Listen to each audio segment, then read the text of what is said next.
Guys, welcome back to my another vlog. Happy good morning all guys. ओम साई राम। सुबह के बज रहे हैं गाइस अभी। करेक्ट टाइम बताना चाहिए ना, 8:42 हो रहे हैं। और मतलब कि मुझे अभी लंच भेजना है तो मैं लंच की तैयारी कर रही हूँ उनका। मैं सोच रही हूँ कि मैं आलू बना दूँ, मतलब आलू की सब्ज़ी बना दूँ पतले पतले से काट के, और वो कर दूँ, क्या बोलते हैं, चाकू भूल आई क्या वहाँ पे? हाँ शायद भूल आई। तो है मैं सोच रही हूँ आलू की सब्ज़ी बना दूँ और पराठे बना दूँ, क्योंकि ना रात में मम्मी ने आलू के पराठे बनाए थे और मैं तो घर गई हुई थी यार। मैंने वहाँ के बाद फिर कोई ब्लॉग शूट नहीं किया। उसका भी रीज़न था, आपको पता ही है, मैंने आपको बताया है कि मैं थोड़ी सी ना विचलित सी हो रहती हूँ, तो इस वजह से मेरा ब्लॉग शूट करने का मन नहीं करता कुछ भी, लेकिन मैं कर ही रही हूँ, पता नहीं कैसे। तो मैं भी चाकू लेकर आके फिर आती हूँ।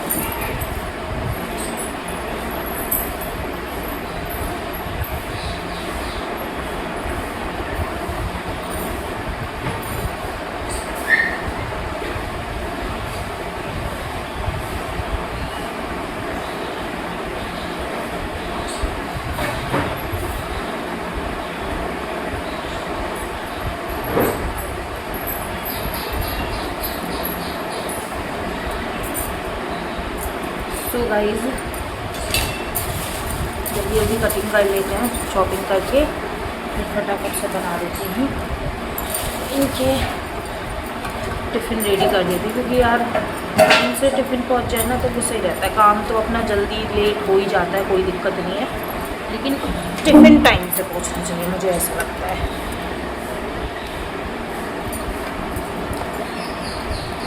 कल मैं घर गई हुई थी गाइस। अभी मैं आपको क्या बताऊं, अभी मेरे पापा की फ़ोटो ना दीवार पे टंग चुकी है। तो जब दीवार पे फ़ोटो टंगती है ना तो बड़ा अजीब सा लगता है। आप सोचेंगे वो पीछे क्या है, वो अक्षु का झूला है, वो उस पर झूलती है, तो ग्रीन ग्रीन वाला वो अक्षु का झूला है। तो गाइस है नहीं है, पापा की फ़ोटो दीवार पे टंग रही थी, तो मुझे ना बहुत अजीब लगा उस फ़ोटो को देख के। और मैंने बातें भी की पापा से बहुत सारी।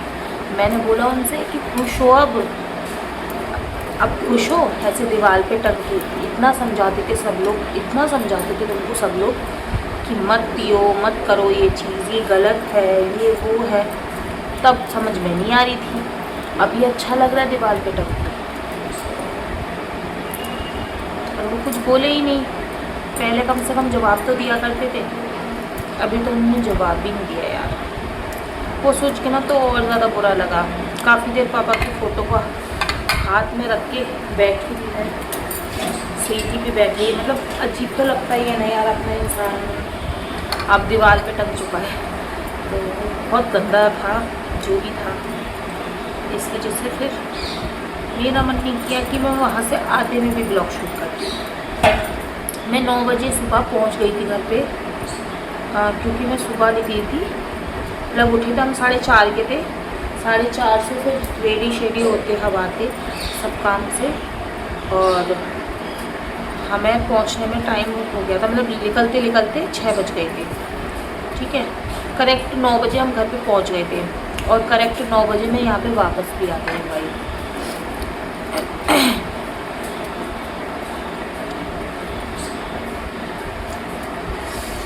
कभी कभी तो ये चाकू बहुत पहना दिखता है, और कभी कभी बिल्कुल ही ऐसा लगता है कि भाई इसके अंदर धार ही नहीं है।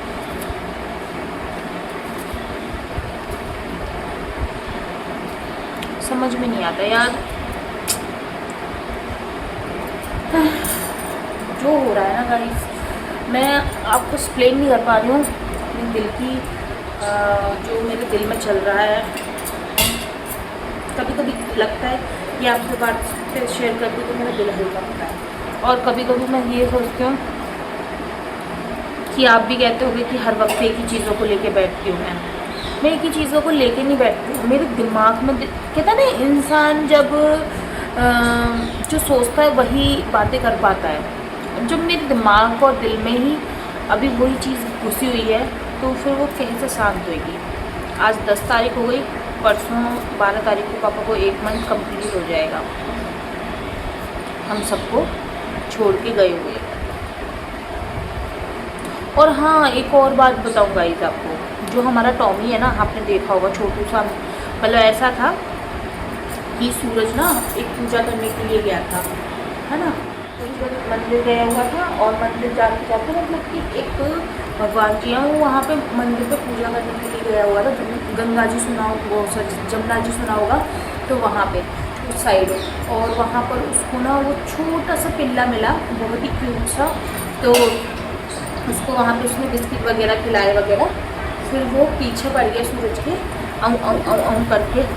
तो सूरज ना उसको ले आया। वो मतलब ज़्यादा बड़ा नहीं था, बहुत छोटा सा था, ऐसा होता है ना 10 दिन का 15 दिन का, तो ऐसे ही था मैक्सिमम।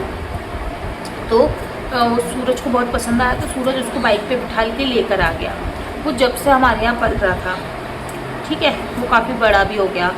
हाँ हाँ, काफ़ी नहीं, मतलब पूरा ही बड़ा हो गया, जितना एक डॉग्स की हाइट वगैरह होती है, तो वैसे ही बड़ा बड़ा हो गया। और चीज़ें निकल दो गाइस।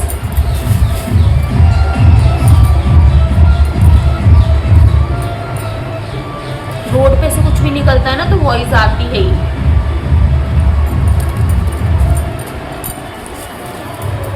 तो गाइस एक सेकेंड निकल जाने दो। तो गाइस क्या हुआ फिर, बहुत मेरी सुबह से ना सर में बहुत पेन है, पता नहीं क्यों। हो सकता है मैं रात में बहुत रोई थी, इस वजह से हो रहा हो। तो क्या हुआ गाइस, वो डॉग था ना, वो बहुत बड़ा हो गया था और उसको अच्छे से पालन पोषण उसका हो रहा था घर में, ठीक है। तो फिर जब मेरे पापा चले गए थे, तो 12 तारीख को, फिर ना उसको पता नहीं एकदम से क्या हो गया, याद में कर रहा था, पता नहीं किस में कर रहा था, वो एकदम से बीमार सा होने लगा। बीमार सा होने लगा, और मतलब जैसे खूनी खूनी सी पॉटी कर रहा था वो, और ऐसा कमज़ोर सा होता जा रहा था, खाना पीना एकदम छोड़ चुका था, वो एकदम छोड़ चुका था।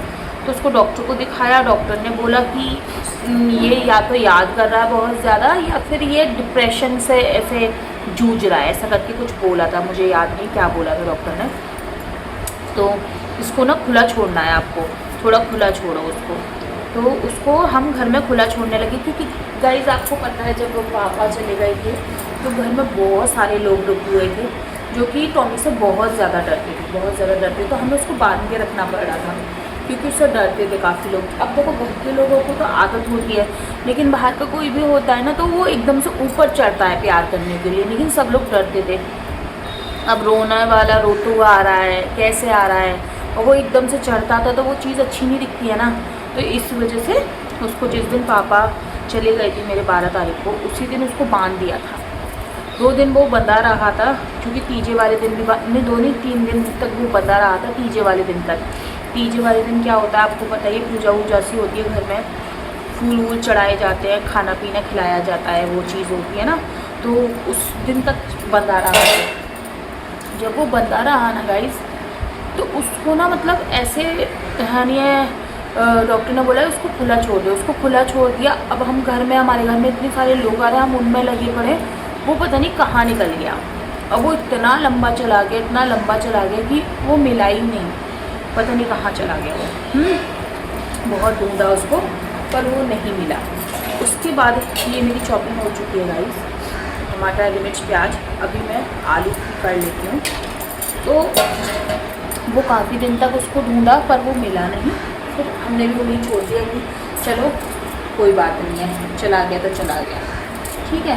उसके बाद क्या होता है गाइस, एकदम से मतलब हनिया, कल हम लोग घर पे थे, तो एकदम से वो घर पे मिला। ओ माय गॉड, वो एकदम से घर पे आया, और जस्ट गेट के सामने स्वीटी बैठे हुए थे, रूम में बैठे हुए थे जस्ट गेट के सामने। तो स्वीटी बोलते हैं, और ये हमारा टॉमी सा ना लग रहा हो, ऐसे करके बोलते हैं। तो देखा तो हाँ, ये लग तो उसी के, अरे ये तो हमारा ही टॉमी, पर वो इतना गंदा, इतना ज़्यादा गंदा हो रहा था मिट्टी धूल में। मैं सोच रही थी उसके सारे बाल वो भूरा टाइप का है ना, कुछ ऐसे चॉकलेटी टाइप का, जैसे शेर होते हैं, इस टाइप का था वो कुछ। तो मैंने कहा कि अरे इसके तो बाल सारे उड़ गए हैं, ऐसा खजेला सा हो गया है। तो वो खजेला खजेला सा नहीं हो गया था, उसको भैया ने और सनी ने मिलके नहलाया तो उसको मतलब उसका रियल कलर निकल के आया जैसा वो था। लेकिन इतना कमज़ोर हो गया है गाइस, वो इतना कमज़ोर हो गया है कि मैं क्या ही बताऊँ। ऐसा था कि हानिया सूरज गया था खंडारी, मतलब हमारे घर से थोड़ी दूर खंडारी है, खंडारी चौराहा। तो फिर वो वहाँ पे गया था, तो कुछ सामान वामान लेने के लिए गया था और लेकर लौट रहा था। तो फिर उसको मतलब ये रोड क्रॉस करते हुआ दिख गया, तो इसने रोड क्रॉस करते हुए देखा तो उसने बाइक रोकी और बाइक रोक के इसको आवाज़ लगाई, यानी चौरे कहाँ जा रहा है। तो पहले तो उसने पलट के देख के फिर आगे बढ़ गया। फिर स्वीटी ने करी, फिर सूरज ने ये बोला मेरे बीच वाले भाई ने कि तूने मुझे पहचाना नहीं है, पहचानियो मत। फिर पलट के आया सूरज की तरफ, फिर सूरज के पैरों को उसने सूंघा, फिर एकदम से आऊ ऐसे करके करने लगा और फिर ना सूरज के पैरों से वो लिपट गया। हाँ, फिर वो सूरज के ऊपर चढ़ने लगा, जोर जोर की ऊपर चढ़ने लगा और कर रहा आऊ, और आंखों से उसके आंसू निकल रहे गाइस। इतनी शॉक्ड वाली बात है कि उसकी डॉग की आंखों से आंसू निकल रहे। और फिर सूरज ने उसको बाइक पे बिठाया, सूरज का फ्रेंड भी उसके साथ था, तो उसने बाइक पे बिठाया और हनिया उसको ले जाने लगा। तो वो बाइक से उतर के भाग गया। तो उससे सूरज से कह रहा मतलब तू निकल यहाँ से और मैं तेरे पीछे पीछे दौड़ते हुआ आऊँगा। तो इस तरह से उसने बाइक से उतरा और सूरज जैसे हम बाइक रोक लेते हैं और वो मतलब उतर के भाग गया। भाग के आगे की साइड जाके सूरज की तरफ देख रहा कि तू चल रहा है ऐसे करके। तो जैसे सूरज की बाइक पीछे, तो उससे कह रहा चल तू आगे।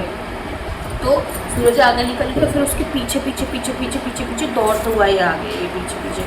तो हनिया फिर घर आ गया और घर पे आके फिर तो मम्मी से लिपटे करे, सूरज वो सनी से लिपटा करे, भैया से लिपटा करे, सबसे लिपट के रो के दिखा रहा। तो फिर उसको नहलाया धुलाया, उसको एकदम फ्रेश किया। और एक बहुत बड़ी बात है गाइस, जिस दिन मैं त्योहार उठाने के लिए गई हूँ घर पे, उसी दिन उसका वापस आना बहुत बड़ी बात है। तो अच्छा हुआ है। और फिर भैया ने एक चीज़ बोला भी कि घर का मेंबर एक तो वापस आ गया। तब मेरे मुंह से एक चीज़ निकली गाइस कि काश ऐसे पापा भी वापस आ जाए दौड़ते भागते हुए, तो कितना अच्छा लगेगा ना। पर ये तो एक जीवन का खट्टा सच है कि हम कितना भी सोच लें कि वो इंसान को हम कितना भी मिस कर लें, कितना भी वापस मांग लें, पर ऐसा होता तो नहीं है। लेकिन गाइस सच में बता रही हूँ, अभी मैं इतनी टूट चुकी हूँ ना कि यार हम इतने बड़े हो गए कि हमने अपने पापा खो दिए अभी से, ऐसा लगता है। लेकिन ना यार सोचने वाली बात पता है क्या है कि वो परेशान बहुत ज़्यादा परेशान थे। वो दिन रात मरने की दुआ करते रहते थे खुद के लिए, और हमसे भी बोलते रहते थे कि हनिया तू मुझे मार दे, सबसे कहते रहते थे घर में। तो वो चीज़ हमें अच्छी भी नहीं लगती थी। अभी मैं अपनी अम्मा की कंडीशन आपको क्या बताऊँ गाइस, मेरी अम्मा ना पूरी की पूरी पागल हो चुकी हैं। मतलब वो अपने बेटे को इतना याद करती हैं और रोने लग जाती हैं, फिर हंसने लग जाती हैं, फिर कहती हैं कि ढोल लेकर आओ, ढोल बजाऊंगी और मेरे नरेंद्र की शादी कराऊंगी। ये वो मतलब वो बहुत सारी चीज़ें ऐसी बोलती हैं जो कि जिसका सर पैर कुछ होता ही नहीं है, लेकिन उनको बोलना होता है। मैं ऐसे शावर में नहाती हूँ, मतलब ऐसे फुहारे में नहाती हूँ, उसमें से चांदियाँ गिरती हैं, सोना गिरता है, और वो मैं तुम सबको दे के जाऊँगी जब मरूँगी तो, और मैंने उसको इतना दे दिया, उसको इतना दे दिया, तुझको भी दूँगी। ऐसे मतलब एक होता है ना बौखलाई हुई बातें करना, जो जिस बात का कोई सर और पैर ही नहीं बना हुआ दुनिया में। ऐसी ऐसी बातें तो मेरी अम्मा करती हैं। हम गाइस इतने दुखी हैं ना इस समय, सच में बता रही हूँ। एक तो पापा के जाने से मेरा पूरा घर टूट चुका है, दूसरा प्लस अम्मा की ये चीज़ें देख के ना ऐसा लगता है कि शायद अम्मा भी ज़्यादा चलेगी नहीं। और मेरा ये मानना है गाइस, जितनी वो परेशानी झेल रही है ना, उनको देख के ऐसा लगता है कि यार जो चीज़ मैंने पापा के लिए बोलना भी नहीं चाहती थी, वो चीज़ मैं अम्मा के लिए भी नहीं बोलना चाहती, लेकिन वो ज़्यादा नहीं चल पाएंगी जहाँ तक है, क्योंकि अम्मा ना अपने बेटे को बहुत मिस करती हैं यार। जब एक बात बता, हमारे वो पापा हैं, मैं उनको दिन रात इतना मिस कर रही हूँ, मैं ही जानती हूँ। मैं हर वक्त कैमरे पे खुश रहने की कोशिश करती हूँ, मैं घर में खुश रहने की कोशिश करती हूँ, लेकिन मैं अकेली होती हूँ तो मैं बहुत रो लेती हूँ। तो मैं ये सोचती हूँ कि भाई उनका तो वो बेटा है, ठीक है, उनके वो बेटे हैं, तो उसमें माँ पे क्या बीत रही होगी, जो जिसने माँ ने जन्म दिया। मेरे पापा सबसे बड़े थे, मतलब मेरी बुआ सबसे बड़ी थी, जो सबसे बड़ी वाली बुआ जी थी वो एक्सपायर हो गई मेरे, मतलब मेरी शादी के 1-2 साल 3 साल बाद। मतलब कि ऐसा था, जो दक्ष मेरा ना हुआ है 19 मई को, मेरी बुआ चली गई थी 11 मई को, 11 मई को उनकी डेथ हुई थी और 19 मई को मेरा दक्ष पैदा हुआ था। मैं तो उनकी डेथ में जा भी नहीं पाई थी, क्योंकि क्या कहते हैं, मेरा पूरा टाइम चल रहा था उसमें प्रेगनेंसी का, और मुझे तो बताई भी नहीं थी। बस फीटी गए थे, बुआ गई थी, फूफा जी गए थे, और क्या कहते हैं, मतलब मेरे ससुर गए थे, और यहाँ से 2-4 लोग मेरे ससुराल के गए थे। मम्मी नहीं गई थी, मेरी सास नहीं गई थी, ज्योति की मम्मी नहीं गई थी, क्योंकि मेरे साथ भी रहना ज़रूरी था, क्योंकि मेरा पूरा टाइम हो चुका था गाइस, और मेरी डिलीवरी पास में थी, और मतलब ऐसा था कि 9 मंथ कंप्लीट हो चुके थे मुझे, और मेरे को कभी भी ले जाना पड़ सकता था इस वजह से। तो इस वजह से मैं तो गई नहीं थी, और ना मुझे बताया था कुछ भी। हाँ, ये लोग गए थे तो मैंने इनसे पूछा था कि अभी, क्योंकि बुआ की बहुत ज़्यादा तबीयत ख़राब चल रही थी, और वो आगरा में, मतलब मेरे आगरा में हॉस्पिटल में एडमिट थी बुआ, तो इस वजह से हमें भी लग रहा था कि ज़्यादा ही उनकी कंडीशन ख़राब है। तो मैंने पूछा भी था बुआ से, कॉल वॉल पे बात भी हुई थी, तो मैंने बुआ से पूछा था बुआ कैसे, फिर मम्मी ने मेरे को बताया भी था कि बुआ की बहुत सीरियस हालत चल रही है आशु, ऐसे ऐसे करके। तो फिर मैंने कहा अभी क्या हो सकता है, तो मम्मी ने यही बोला कि ठीक है, वो ठीक होके घर आ जाएंगे। तो फिर मेरे को भी वो उम्मीद थी, तो बार बार कभी कोई जाता है देखने के लिए, तो मुझे ऐसे ही लगा कि स्वीटी भी ऐसे देखने के लिए जा रहे हैं, कोई दिक्कत नहीं है। लेकिन मुझे नहीं पता था ये सब लोग इस वजह से जा रहे हैं। मुझे पता पड़ा था अपनी डिलीवरी वाली दिन कि मेरी बुआ चली गई, और वो भी कैसे पता पड़ा, मेरी अम्मा आई थी, मतलब मेरी डिलीवरी के टाइम पे मेरे घर का सारे लोग आए थे, मेरी चाची वगैरह भी, मेरी अम्मा, मेरा पूरा घर परिवार वो वाला भी आ गया था। तो क्या हुआ था ना कि मैं डिलीवरी रूम में जा रही थी, और डिलीवरी रूम से मतलब कि जा ही रही थी, जो उसी समय अम्मा का आना हुआ था। तो अम्मा मेरे को देख के ना एकदम से रोने लगी कि तू अच्छे से डिलीवरी करके आ, कुछ नहीं होगा, सब ठीक है, और यानी तू टेंशन मत लियो, जो होना था वो हो गया, और परेशान मत हुई हो, और ज़्यादा सोचियो मत बुआ के लिए, अब बुआ को तो जहाँ जाना था वहाँ चली गई है, और ऐसे ऐसे करके, मतलब वो सोच रही थी कि मैं बुआ की टेंशन ना करूँ, जबकि मुझे बुआ के बारे में मालूम भी नहीं था गाइस, और अम्मा मेरे से वो बात कर रही थी, और मतलब अम्मा को ये नहीं पता था कि मुझे पता नहीं है इस बारे में, मुझे उस समय पता पड़ा। तो ये चीज़, क्योंकि मैं अपनी बुआ को बहुत प्यार करती हूँ, इसको भी बहुत प्यार करती हूँ, ये यहाँ पे रहती हैं, उनको भी बहुत प्यार करती हूँ, और उसको भी बहुत प्यार करती थी बड़ी वाली को। लेकिन एक होता है ना कि अटैचमेंट भी किससे ज़्यादा होती है, इससे ज़्यादा है थोड़ी सी, क्योंकि इसके साथ रही हूँ, मतलब मेरी बुआ कुंवारी थी, तो मैं मेरी बुआ मेरे को बहुत प्यार करती थी, छोटी वाली, क्योंकि साथ रहते थे हम। और वो बड़ी वाली है, जो उनको तो मैंने कभी देखा ही नहीं था, मतलब ऐसे घर पे शादी से पहले, मतलब एक होता है ना कि रहते हैं साथ में बहुत ज़्यादा। मेरी बुआ को मैंने मैरिड ही देखा था शादी के बाद ऐसा। तो सबसे बड़ी मेरी बुआ थी, बुआ के बाद मेरे पापा हैं, पापा के बाद मेरे पापा, सबसे बड़ी बात मेरी बुआ थी, बुआ के बाद मेरे पापा हैं, पापा के बाद मेरे 2 चाचा हैं, 2 चाचा के बाद फिर बुआ की ये वाली जो यहाँ रहती है, उसके बाद एक चाचा हैं रितु के पापा, ऐसे। तो यानी कि ये टोटल 6 बहन भाई हैं, और भाई आप बिलीव नहीं करोगे, 8 भाई और बहन, मतलब 2 बहन और क्या कहते हैं 6 भाई के ख़त्म हो गए। क्योंकि ना जो मेरा गांव है, जो रियल गांव है, जहाँ मतलब अम्मा का ससुराल था, वो जौनई है। कुछ लोग जानते होंगे आगरा के पास कोई जौनई गांव है, तो वहाँ से थे। लेकिन ना वो जौनई गांव में क्या हुआ कि अम्मा के बच्चे नहीं बचते थे, क्योंकि अम्मा शहर से थी, अम्मा को गांव का कुछ भी ऐसा नहीं था, तो अम्मा के बच्चे नहीं बचा करते थे वहाँ गांव में। तो अम्मा की सास ने, जो अम्मा के सास ससुर थे, उन्होंने उनको उनके मायके के पास ही घर दिला दिया कि तू वहीं रह, कम से कम तेरे बच्चों जन्म तो ले पाएंगे। वहाँ जन्म लेते ही बच्चे कोई 3 का हो रहा है, कोई 4 का हो रहा है, कोई 5 का हो रहा है, ऐसे करके मतलब इतने बड़े बड़े बच्चे होने के बाद ख़त्म हो जाते थे। तो अम्मा पे और दादा पे बहुत बुरा बीत था इसमें, क्या ही बताऊँ। ये नाइट सूट ना बहुत प्यारा है, बहुत प्यारा है। नाइट सूट तो खैर नहीं कह सकते गाइस, लेकिन ये ना बहुत प्यारा सेट है। अगर किसी को ऑर्डर करना हो तो कर लेना। ये मैंने अपने लिए रख लिया था। ये आपने देखा होगा जब मैं छुट्टियों में रुकने गई थी ना, वहाँ पे मैंने वीडियो बनाई थी आई लव इंडिया पे। ये वही वाला है और ये मुझे बहुत, मैंने यार इसको खड़ा काट दिया, तो ऐसे नहीं काटना, मुझे गोल गोल चंदा से काटने हैं। तो ये वही वाला प्राइस तो है नहीं है। मतलब मैं आपको क्या बताती, भूल गई, पता नहीं कुछ बता रही थी, भूल गई यार। हाँ, तो मुझे याद नहीं मैं क्या बता रही थी, मैं दूसरी बात कर लेती हूँ। तो इस वजह से ना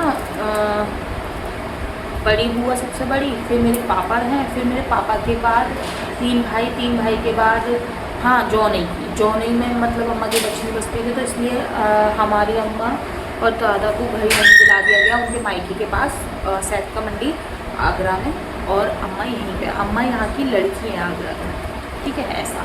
तो इस वजह से फिर उनके जो टोटल 6 बच्चे हुए हैं, जो 2 बेटियाँ और 4 बेटे, तो वो यहीं पर आने के बाद वहाँ तो उनके बच्चे बचते ही नहीं, ये चीज़ है। इस वजह से ना यानी क्या कहते हैं, इस वजह से उनके 6 बच्चे थे और सबसे बड़ी बुआ थी, फिर मेरे पापा के बाद दो चाचा के बाद ये बुआ के बाद सबसे छोटे चाचा रिद्धू के पापा, ऐसे। तो ये 4 भाई 2 बहनें थी, और भाई अभी 1 बहन 1 भाई जा चुके हैं, और अभी ये 4 भाई हैं, 1 बहन और 3 भाई। मेरी भी फैमिली ऐसी है, मैं भी मतलब अकेली बहन हूँ और 1 भाई है। फिर मेरे से जो छोटे चाचा हैं, मतलब मेरे पापा से छोटे चाचा, उन पे 1 बेटा 1 बेटी है। फिर उनसे जो छोटे हैं उन पे 3 बच्चे हैं, 2 बेटा 1 बेटी। फिर जो सबसे छोटे चाचा हैं उन पे 1 बेटा 1 बेटी है, ऐसा। और इन वाली बुआ पे 2 लड़के 1 लड़की है, और सबसे बड़ी बुआ पे 1 बेटा 2 बेटी है, ऐसा हमारी फैमिली है। पर हमारी फैमिली बहुत अच्छी है भाई, बहुत अच्छी है। टचवुड साईं की कृपा रहे हमेशा कि नज़र न लगे, सब एक दूसरे को समझ के चलते हैं यार, तोड़ता नहीं है। जैसे मैंने ना एक चीज़ देखी है, मेरी आगरा वाली फैमिली जितनी अच्छी है ना, उतनी मेरी यहाँ की भी है। मेरी तो दोनों ही फैमिली बहुत अच्छी हैं। साईं ने इतनी आशीष, यार देखो कितना गंदा आलू निकला है। साईं की इतनी कृपा तो रही है कि मेरे को दोनों ही फैमिली बहुत अच्छी मिली। देखो मैं एक चीज़ जानती हूँ गाइस, मैं मानती हूँ मेरे पापा ने दारू पीते थे, बहुत पीते थे। मम्मी को उस तरीके से नहीं रखा पापा ने, एक पत्नी को एक रानी बना के रखा है, ऐसा नहीं रखा। लेकिन उन्होंने यार मुझे कभी दुखी नहीं करा, मतलब मेरे को उन्होंने एक प्रिंसेस बना के हमेशा रखा है गाइस। आई स्वेयर मुझे उन्होंने कभी ऐसा फील नहीं कराया कि वो मतलब एक मैं नशेबाज की बेटी हूँ तो मेरे को प्यार नहीं करेंगी और मेरे को ध्यान नहीं रखूँगी। मुझे बहुत लाड प्यार से रखा है मेरे पापा ने, तो इस वजह से ना मुझे अभी ना पापा की याद बहुत खाती है। और मैंने सोचा था, मैं बहुत सोच के गई थी कि गाइस वहाँ की वीडियो थोड़ी बहुत शूट करूँगी, आते में भी शूट करूँगी, पर कुछ दिख ही नहीं करा कभी। और मैं आज देखो सुबह आके आपके सामने बैठी हुई हूँ। नाइट में मतलब कल 9 बजे वहाँ पे पहुँचे थे और 9 बजे हम अपने घर आ गए यहाँ पे, ये चीज़। और जिसमें हम गंगा जी लेके आते हैं ना गाइस, मतलब गंगा जी लेके आते थे, और गंगा जी गए थे, मैं उनकी उस चीज़ की भी बताऊँगी आपको। और क्या कहते हैं, हम वहाँ गए थे, क्या कहते हैं, कहाँ गए थे यार, हाँ, जब हम घर पे पहुँचे थे और मेरा रिएक्शन क्या था वहाँ जाने के बाद, क्या देखा मैंने, क्या महसूस किया मैंने, वो सब भी मैं आपके साथ शेयर करना चाहती हूँ। क्योंकि ये सब शेयर करके ना मेरा दिल हल्का हो जाएगा आपसे बातें करके, इस वजह से। तो गाइस मेरे आलू भी कट हो चुके हैं, अभी मैं इनको वॉश करके अच्छे से और सब्जी छौंक देती हूँ, क्योंकि टाइम होने वाला है। अभी का टाइम मैं आपको बता देती हूँ, 9:07 हो रही हैं। तो फटाफट सब्जी छोंकूँगी, आटा गूँध के रखूँगी। आटा गूँध के रख के थोड़ी देर वो फूलेगा ना, इतने में मैं घर सेट कर लूँगी पूरा का पूरा। अभी मेरा इतू सा कहते हैं ना, जो इतू सा काम नहीं हुआ है। मैंने बच्चों को स्कूल निकाला, बच्चों को स्कूल निकाल के मैं थोड़ी देर बैठ गई और मैं यही सब चीज़ें सोचने लगी। फिर मैंने कहा चलो सब्ज़ी लेते, कटिंग करते करते मैं आपसे बात ही कर लेती। तो ये चीज़ थी, इस वजह से मैंने कोई शूट नहीं किया। तो चलिए मैं जल्दी से फटाफट से सब्ज़ी छोंकती हूँ। तो बताइएगा व्लॉग क्या अच्छा लगा, जो मेरे दिल की बातें थी वो शेयर की मैंने आपसे। मिलते हैं नेक्स्ट व्लॉग के साथ। Hello guys, welcome back to my another video. यहाँ पर मैं लेकर आ गई हूँ ट्रायंगल प्रॉपर ड्राई, और इसका क्लीनिंग वीडियो मैंने शेयर कर दिया। अगर आपको देखना हो तो आप जाकर चेक कर सकते हैं। एंड अगर आपको ऑर्डर करना हो तो क्लीनिंग वीडियो में मेरा नंबर पड़ा हुआ है, आप मुझे कॉल व्हाट्सअप करके ऑर्डर कर सकते हैं। अभी मैं एक वीडियो बनाकर ही जस्ट आती हूँ, सेकेंड वीडियो ये बना रही हूँ। तो चलिए स्टार्ट करते हैं। 1 bite big bite start.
So guys done. बहुत ही लाजवाब, बहुत ही अर्दी, बहुत ही टेस्टी, क्रंची, यम्मी था। मैं जिसका जितना तारीफ़ करूँ उतना कम है, क्योंकि मेरे को ब्लैक बहुत बहुत बहुत ज़्यादा पसंद है। तो बताइएगा गाइस आज का वीडियो आपको कैसा लगा। अगर अच्छा लगा हो तो प्लीज़ लाइक एंड सब्सक्राइब। मिलते हैं नेक्स्ट वीडियो के साथ, और सजेशन जरूर दीजिएगा कि नेक्स्ट वीडियो किस पर लेकर आऊँ। Bye, love you all.